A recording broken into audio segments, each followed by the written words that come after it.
Greetings! I am here for part 2 of a 4-part series of videos of the behind the scenes, I want to call it crap, but let's call it stuff or unethical practices that happen in the world of network marketing. There will be a link to the other videos in this series at the end of this video, or you can find them down in the description. But this video in particular is going to be about genealogy manipulation and the unfair advantage that top network marketing leaders have over you. I am not doing these videos because I hate the MLM or network marketing industry or whatever other name that it might go by. I'm actually doing these videos because I love the industry. But as with any industry, there are unethical things that happen. There are unethical practices, unethical companies, and unethical leaders. And I'm calling them out so that you can have awareness and not be discouraged, but rather be better informed and empowered that you still can have success in this industry. My name is Debbie. I am currently traveling around the world, living in timeshares as a nomad, and I am able to do so because of this industry. If you want to follow in my travels, be part of my community, I will update on my journey as a widow, my journeys in my travels, my experiences with timeshares, and of course, home-based businesses. I invite you to like, subscribe, and follow along with me. So what is genealogy manipulation? It is a practice that happens in the world of network marketing where leaders don't come in at the bottom of an organization like we're told. Everyone is told, go out and find those leaders and get them into your team. Well, unfortunately, there is a practice in the network marketing world where leaders are sometimes taken out of an organization and placed near the top, or big leaders negotiate a position inside of an existing organization where they are given a volume of points. And another thing that they will negotiate also is the terms of a BDA, which is the other video actually it's video number 1 in this series. But big leaders don't always come in at the bottom of an organization. Instead, they get placed at the top of an organization. And I'm going to share with you a story of what happened with me that kind of shares this concept and why I'm calling it out. Several years ago, I was in a company and I had hit some leadership ranks. This was a company that had a binary compensation plan. And if you've ever worked in a binary compensation plan, you'll know that in that type of a plan, sometimes you get overflow. You get a leader above you will place individuals in your organization that you have the ability to be paid on. So this is a binary. I'm building a team. I've hit some ranks. And in my organization was a woman who had never done network marketing before. But because she was so influential in her circle, she started hitting some ranks. She started bringing in a lot of people and was recognized for how many people she brought in a short period of time. Well, that's all great and it's exciting for me, right? Because who doesn't love overflow in their organization? But pretty soon, I noticed that she was being recognized for ranks that I could clearly see she didn't have the volume to hit.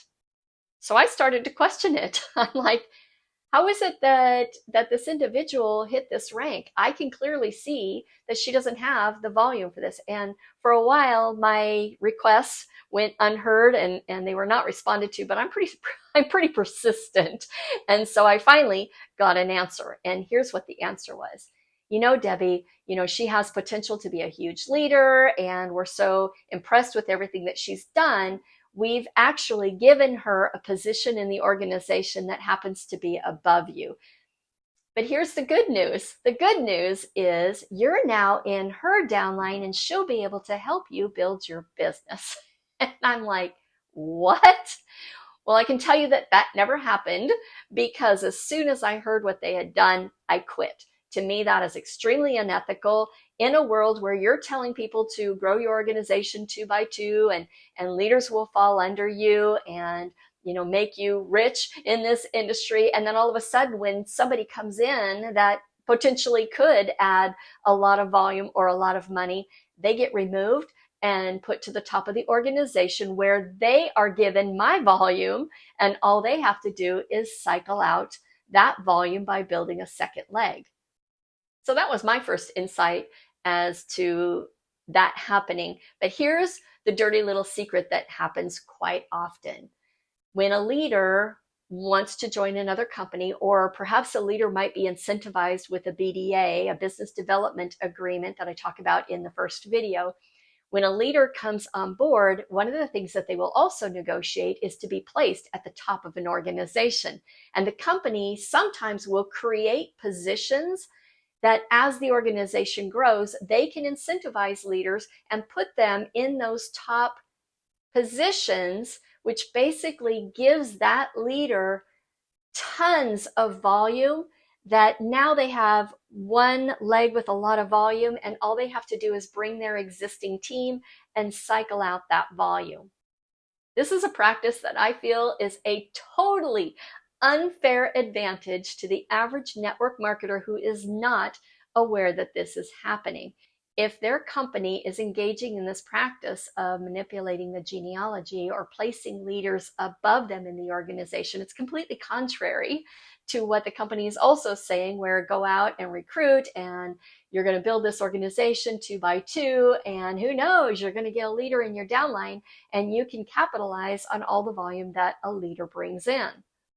That being said, any distributor in any company or any new distributor still has the ability to make a lot of money inside of the world of network marketing.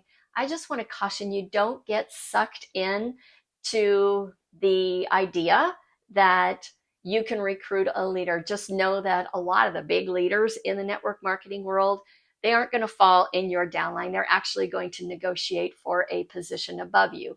You can still create those leaders. You can still develop those leaders.